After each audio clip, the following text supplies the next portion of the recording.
대림절을 맞이하여 우리는 주님을 기다립니다. 주님을 기다리는 사람들은 다 주님을 만나게 되었지요. 오늘 우리 대림절을 맞이하여 주님을 간절히 사모하며 기다릴 수 있기를 바랍니다. 예수님 당시 예수님이 오기 전 많은 사람들은 참 어려움 가운데 있었어요. 특별히 사회적으로는, 국가적으로는 로마의 압제 속에 살았습니다. 그리고 영적으로 볼 때 말라기서 이후로 이 400년 동안 하나님의 이상이 끊기는 그런 시대를 살고 있었어요. 그만큼 영적인 암흑기에 해당되는 삶을 살았습니다. 하지만 그 가운데서도 많은 사람들은 메시아 오심을 간절히 사모하며 기다립니다. 마침 메시아가 오셨을 때 그들은 예수 그리스도를 만나 뵙고 얼마나 감격하면서 기쁨으로 하나님을 찬양했는지 모릅니다. 오늘 우리도 주님을 간절히 사모하며 기다릴 수 있기를 바랍니다. 누구든지 주의 이름을 부르는 자에게는 구원을 주시리라. 오늘 우리 주님의 이름을 찾고 주님을 간절히 사모하며 기다리는 자에게 구원의 역사가 오늘 이 시간에도 동일하게 임하며 주님께서 우리에게 만나주시는 역사로 임하여 주신다는 사실입니다. 이 말씀은 베드로가 이 사도행전의 성령 강림 사건을 경험하시고 그 은혜로 충만하여져서 바로 요엘의 말씀을 인용하는 모습을 봅니다. 주의 성령이 그들에게 임할 때에 그들은 증거했습니다. 누구든지 주의 이름을 부르는 자는 구원을 얻으리라 라고 하는 이 말씀이 동일하게 우리에게 임하였다고 베드로는 선포하였지요. 사도행전을 보면 참 성령의 역사이지요. 성령께서 함께하는 역사. 그래서 사도행전의 역사는 성령행전이다라는 말을 붙입니다. 초대교회 사도들과 또 초대교회 이 성도들이 다 성령의 충만함으로 주님께서 맡겨주신 이 사명을 잘 감당할 수 있었습니다.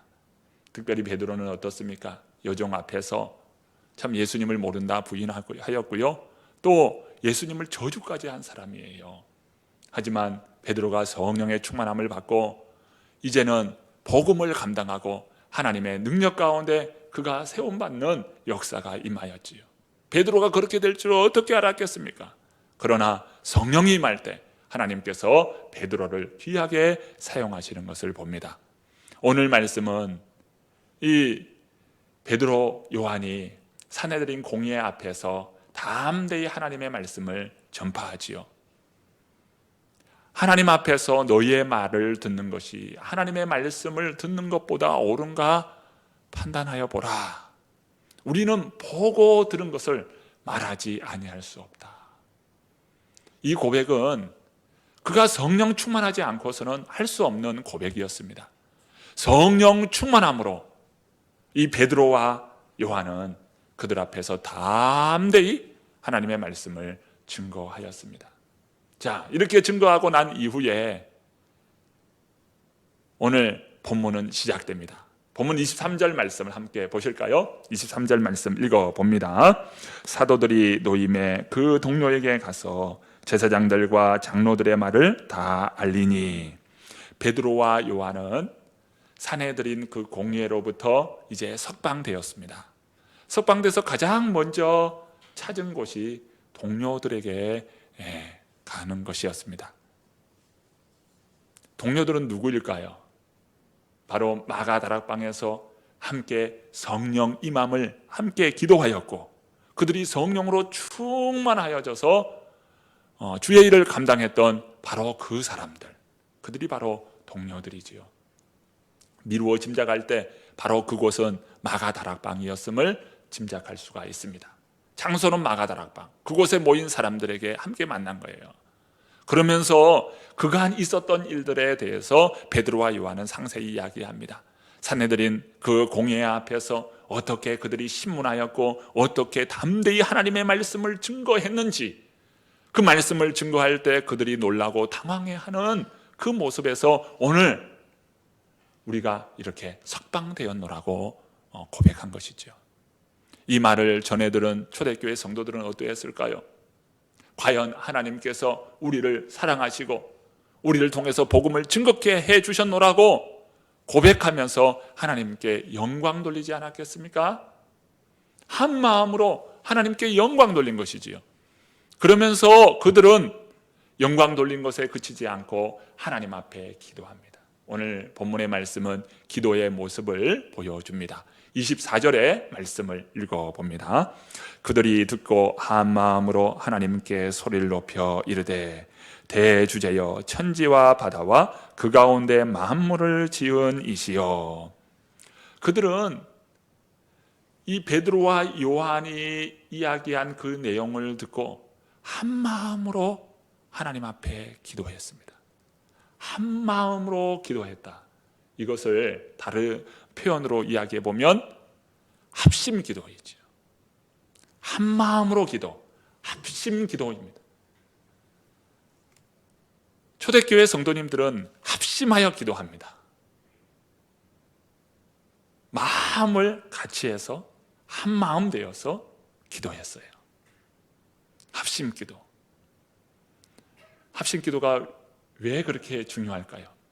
우리 한 사람 한 사람의 기도는 참 미약한 기도예요. 부족한 기도예요. 그러나 그 마음이 하나하나 모아져서 한 마음 되어 기도할 때 그 기도는 아주 강력한 기도가 됩니다. 성령의 사람은 기도의 사람인 것을 볼 수가 있어요. 늘 기도하는 사람이었어요. 예수님도 얼마나 일정이 바쁘십니까?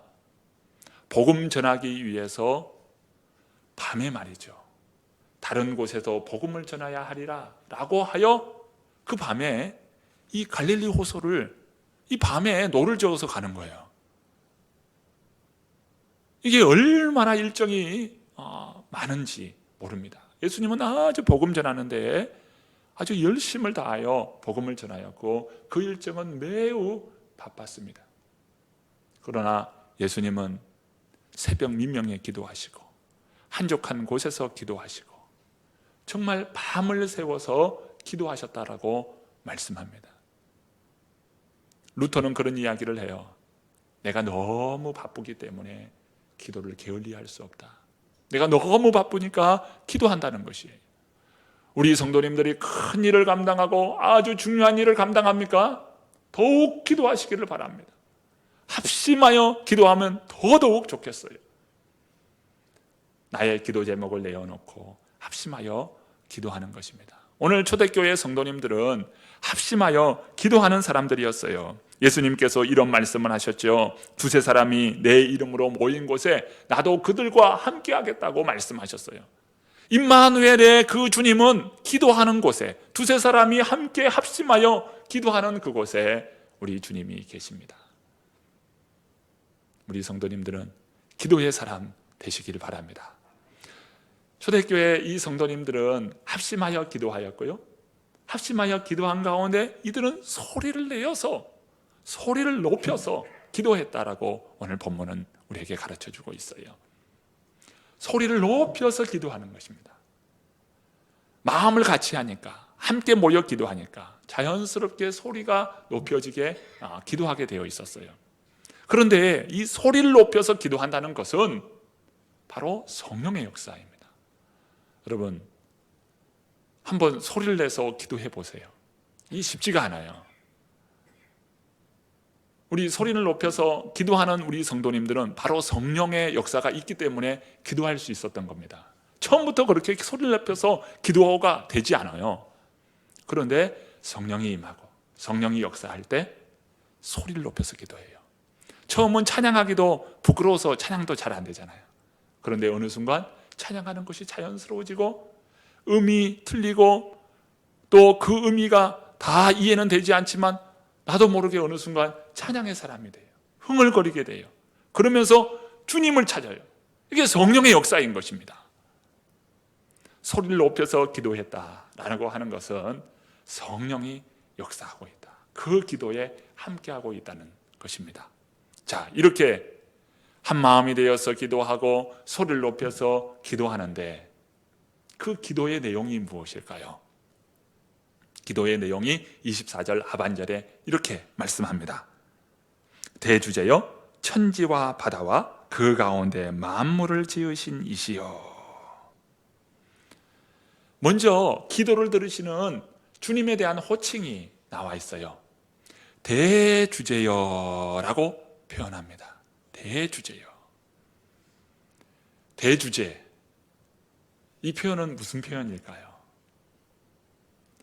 사도행전의 저자인 또 누가는 누가복음에서 시므온이 예수님을 만나 배웠고 그가 고백하며 이렇게 기도해요. 주제여 이제는 말씀하신 대로 종을 평안히 놓아주시는도다. 동일하게 주제여라고 표현하고 있어요. 헬라어 대주제여라고 표현된 이 표현은 데오 포테스인데요. 데스 포테스인데요. 이 말은 이 당시에는 노예제도가 있었잖아요. 노예제도. 그래서 노예시장에서 주인이 노예를 값주고 사오게 됩니다. 그러면 그 노예는 어떠할까요? 노예는 자신의 전 생애 그리고 삶의 목적 그리고 그가 바라보는 지향점 이 모든 것이 주인을 바라보게 됩니다. 데스포테스라고 하는 이 말은 바로 그런 의미예요. 나의 전 삶과 나의 목적과 내가 바라보는 그 지향점이 누구에게로 향하여? 주인이신 바로 하나님께 향한다는 이게 바로 대주제여라고 하는 표현입니다. 이렇게 하나님을 향하여 초점을 맞추고 하나님을 향하여 있는 이 초대교회 성도님들이 고백하는 것은 무엇입니까? 바로 창조주 하나님에 대한 고백이에요. 천지 모든 만물을 창조하신 창조주 하나님에 대한 고백이었다는 겁니다. 신앙의 시작과 신앙의 출발, 신앙의 이 기초는 창조주 하나님을 고백하는 것으로부터 시작되고 출발되고 기초가 됩니다. 창조주 하나님을 오늘 우리가 고백하지 않는 한 바른 신앙인이 될 수가 없어요. 시작과 기초가 그 근간이 창조주 하나님에 대한 고백입니다. 창조주 하나님께 오늘 우리가 고백하는 것이죠. 나를 창조하신 창조주 하나님, 이 땅의 모든 만물을 창조하신 창조주 하나님, 그것을 고백하는 것으로부터 오늘 우리의 신앙이 있어요. 창조주 하나님은 지금도 통치하시고 다스리시고 섭리의 하나님으로서 이 모든 창조물들이 질서 있게 움직이고 있다는 것이에요. 하나님께서 그 창조의 그 손길을 지금 멈추신다면 이 모든 질서는 그대로 허물어지고 맙니다. 이 창조주 하나님께서 바로 지금도 통치하시고 다스리시고 계시기 때문이죠. 우리 성도님들은 창조주 하나님을 인정하시기를 바랍니다. 이제 본문 25절부터 28절의 말씀을 함께 읽어봅니다. 또 주의 종 우리 조상 다윗의 입을 통하여 성령으로 말씀하시기를 어찌하여 열방이 분노하며 족속들이 허사를 경영하였는고 세상의 군왕들이 나서며 관리들이 함께 모여 주와 그의 그리스도를 대적하도다 하시니로소이다. 과연 헤롯과 본디오 빌라도는 이방인과 이스라엘 백성과 합세하여 하나님께서 기름 부으신 거룩한 종 예수를 거슬러 하나님의 권능과 뜻대로 이루려고 예정하신 그것을 행하려고 이 성에 모였나이다. 초대교회 성도님들의 특징을 잘 살펴볼 수가 있어요. 이 초대교회 성도님들은요, 지금 삶 가운데서 일어나는 사건, 삶의 이 환경, 상황, 이것을 반드시 말씀의 빛에서 비추어 보았다는 거예요. 세상의 가치관도 있고 어떤 학문의 어떤 지식의 그런 부분들로 세상을 비춰보는 것이 아니라 어떤 상황과 환경과 사건을 말씀의 빛에서 비춰봤다는 거예요. 오순절의 성령 강림 사건, 사도행전 2장에 나타나잖아요.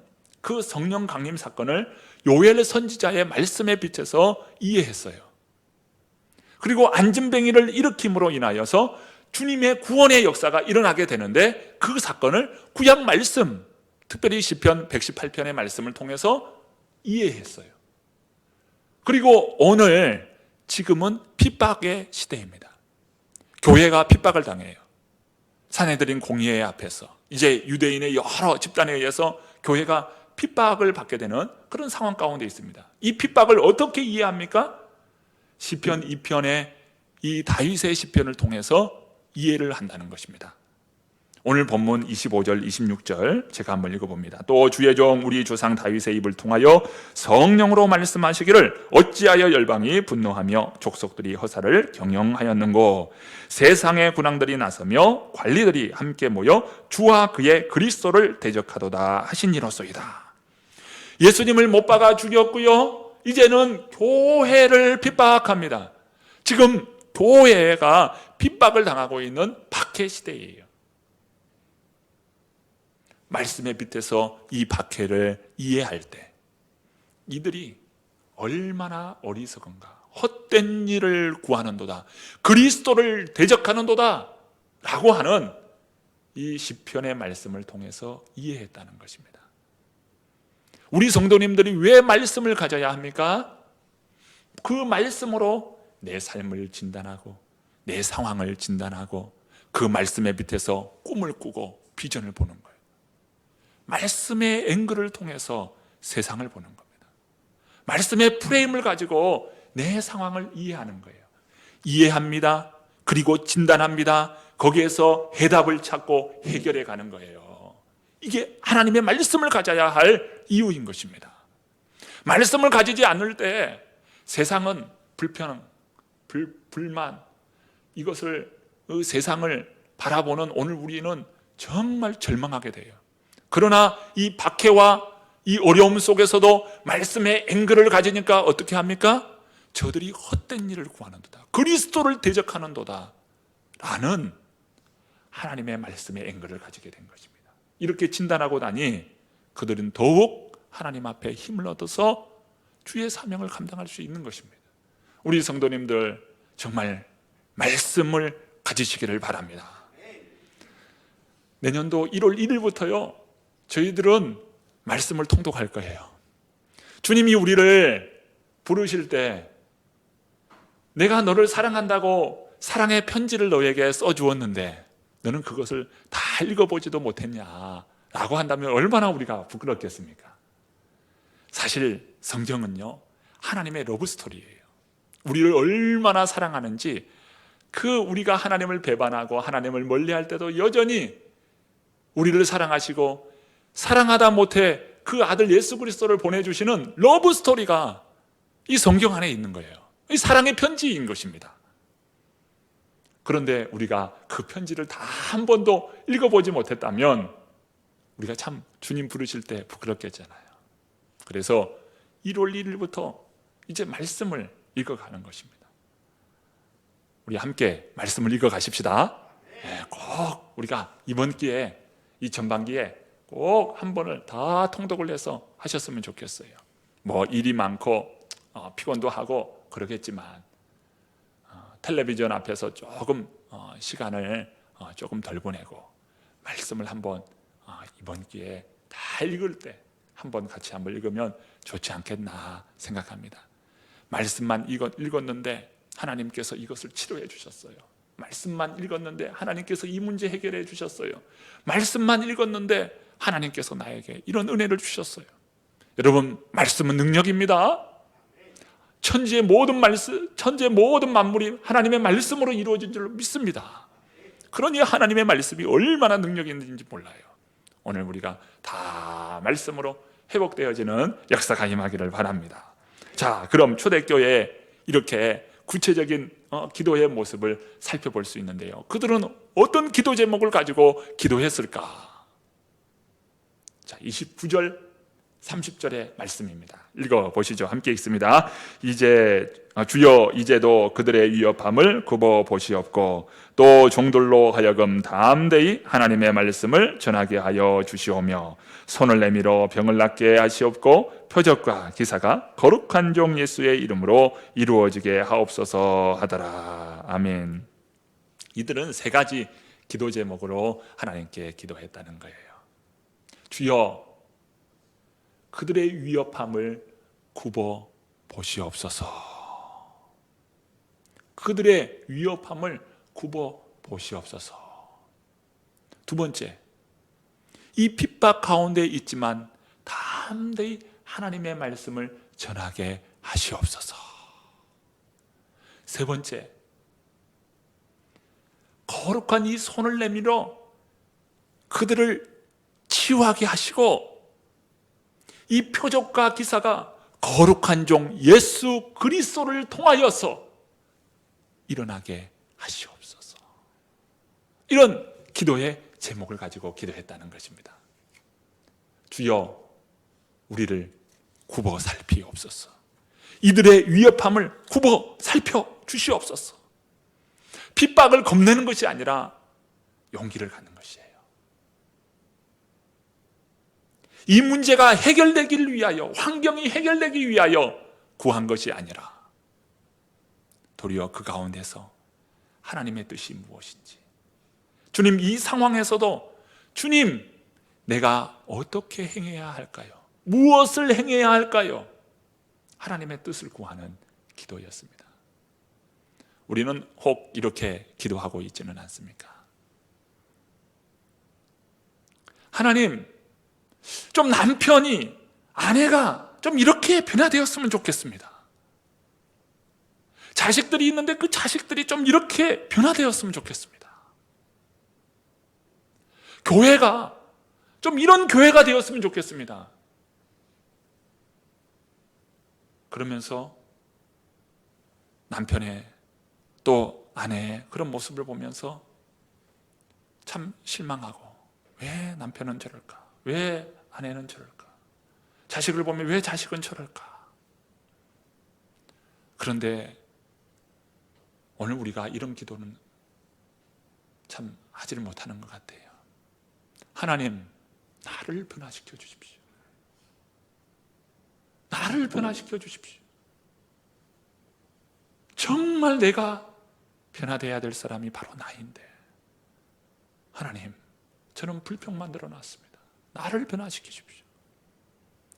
내가 변하여서 남편을, 아내를 진정으로 정말 그리스도 은혜의 그 빛 안에서 볼 수 있도록 도와주시고, 자녀를 그리스도의 은혜의 빛 안에서 자녀를 바라볼 수 있도록 도와주십시오.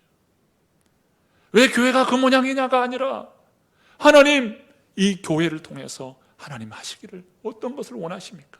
내가 그 일을 감당하기를 원합니다. 오늘 우리의 기도가 이런 기도가 되어야 되지 않겠습니까? 왜 세상이 이러냐고, 세상의 어떤 불평, 세상의 원망, 가정에 대한 불평, 가정에 대한 원망, 기도에 대한 교회에 대한 불평, 교회에 대한 원망, 이 불평과 원망으로 늘 살아가는 오늘 우리 모습이 아니라, 그 가운데서 나를 향하신 하나님의 뜻을 발견하고, 내가 할 수 있는 일이 무엇입니까? 어떻게 해야 합니까? 이 사명을 구하는 저희들이 되어야 한다는 것이죠. 오늘 초대교회의 기도는 바로 그런 기도였다는 것이에요. 이 환경이 바뀌어지게 해주십시오. 핍박하는 저 무리가 굴복되게 해주십시오. 이런 기도가 아니라, 하나님 굽어 살펴 주옵소서. 오늘 우리의 기도의 방향성이 이 외적인 데에 있는 것이 아니라 내적인 데에 오늘 기도의 방향성이 우선이라는 거예요. 자, 두 번째 기도의 제목을 보세요. 담대히 하나님의 말씀을 전하게 해 주십시오.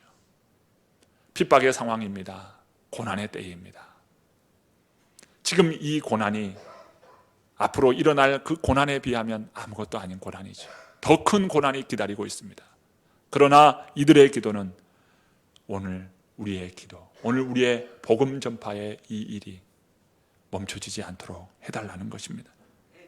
어떤 상황에서도 복음을 전하게 해달라는 기도예요. 이 기도는 사도 바울도 동일하게 기도하고 있는데요. 에베소서 6장 19절 말씀을 제가 한번 읽어보겠습니다. 또 나를 위하여 구할 것은 내게 말씀을 주사 나로 입을 열어 복음의 비밀을 담대히 알리게 하옵소서 할 것이니. 상황과 형편을 보면 복음을 전할 수 없지요. 복음 전하기가 어려운 겁니다. 그런데 어때요? 그 가운데서도 복음 전하기를 간구하고 있어요. 핍박 속에서도 하나님 복음을 전하게 하옵소서. 오늘 우리의 그 상황이 참 핍박과 박해, 고난과 어려움 가운데 있습니까? 처해 있습니까? 그 가운데서도 복음을 전하게 하시옵소서. 초대교회로부터 지금에 이르기까지 교회는 늘 핍박이 있었어요. 핍박이 없었던 데는 한 번도 없었어요. 고난과 핍박 속에서 교회는 꽃을 피웠습니다. 고난 속에서도 복음을 전하는 것입니다. 오히려 고난 속에서 그 꽃은 더 활짝 아름답게 피었어요. 고난으로 말미암아 오늘 우리의 신앙의 군더더기들이 다 빠지고요, 불순물들이 다 빠지고요, 보다 더 고난 속에서 신앙이 순수해집니다. 이 고난을 통해서 오늘 우리의 신앙이 바로 서는 것입니다. 오늘 복음의 현장에서 나는 예수 그리스도를 믿습니다. 예수님은 나의 구원자이십니다. 예수님은 나의 길이요 진리요 생명이십니다. 예수님을 믿어 죄 사함 받고 하나님 자녀됨의 삶을 누리십시오. 이 고백을 할 수 있기를 바랍니다. 신앙 고백은 어디서 합니까? 교회에서만 신앙 고백합니까? 진짜 신앙 고백은 복음 전도 현장에서 하는 겁니다. 나는 예수 그리스도를 믿습니다. 이 고백이 어디에서 나와야 하냐면 복음의 현장에서 나와야 합니다. 그리고 가정에서 나와야 합니다. 나는 예수 그리스도를 믿는 하나님의 자녀입니다. 나는 구원받는 하나님의 자녀입니다. 나는 예수 그리스도를 믿습니다 라고 하는 이 고백이 교회에서만 고백되어지는 고백이 아니라 마치 창살 안에 갇혀있는 고백과 같이 교회 안에서만 머물러 있는 그 고백이 아니라 복음의 현장에서, 삶의 현장에서, 가정 안에서 이 고백이 온전히 이루어져야 함을 믿습니다. 세 번째, 이들의 기도를 보십시오. 손을 내밀어 병을 낫게 하시옵고 표적과 기사가 거룩한 종 예수의 이름으로 이루어지게 하옵소서라고 기도하지요. 왜 이들은 표적과 이적을 구했나요? 병 낫기를 왜 구했나요? 사도행전 2장에 보면 이들이 성령으로 충만하여 표적이 나타났어요. 방언을 말하면서 표적이 나타났습니다. 그 표적을 통해서 무엇을 했습니까? 복음을 전했어요. 베드로가 뛰쳐나가 이 일어난 이 일을 보라, 바로 요엘 말씀에 이 말씀이 응하였도다 라고 하면서 복음을 전합니다. 안진뱅이를 일으켰어요. 그리고 솔로몬 행각에 그들에게 복음을 증거합니다. 그래서 표적과 이적을 구하는 것은 바로 복음 전파였습니다. 은사 운동들이 참 한국교회에 일어났는데, 그러나 그 은사 운동들이 참 부정적인 은사 운동들이 많이 한국교회에 있었습니다. 왜 그랬을까요? 그것이 자신의 의를 드러내는 일이었기 때문에 그 은사 운동이 아주 긍정적인 운동이 되지 못했어요. 오늘 우리에게 표적과 기적이 일어난다면, 오늘 하나님께서 주신 내게 은사가 있다면 그것은 복음 전파를 위해서 하나님께서 주셨음을 믿습니다. 오늘 우리의 그 은사는 의를 드러내는 것이 아니고 개인의 유익만을 위한 은사가 아니고 복음 전파에 있다는 것이에요.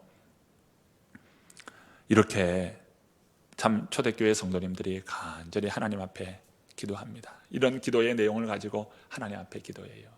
그때 하나님께서 그 기도에 함께 해주시는데요, 31절의 말씀입니다. 우리 31절 말씀 읽어봅니다.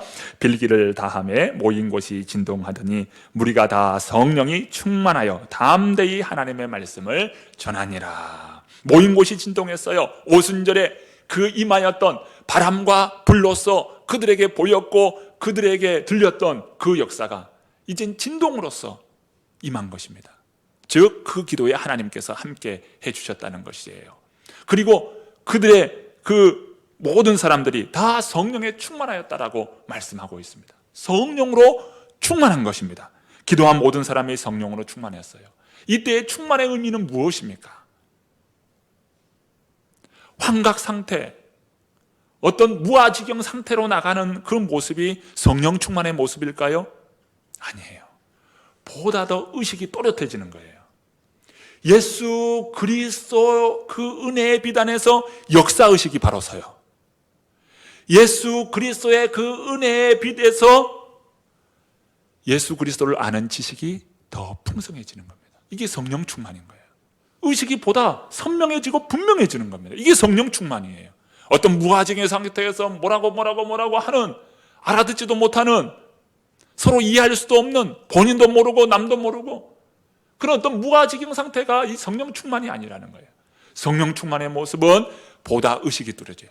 주님은 그런 신분이구나, 주님은 바로 그런 분이시구나, 보다 더 분명한 의식을 가지고 또 역사적인 그런 의식을 가지고 바로 서는 거예요. 이게 성령 충만함의 모습이었습니다. 그리고 그들은 어떻게 합니까? 담대히 하나님의 말씀을 전하게 되었다는 겁니다. 오늘 우리에게 성령의 은혜가 임하고 오늘 우리의 기도의 방향이 어디를 향하여 나아가야 할지를 분명히 보여주고 있습니다.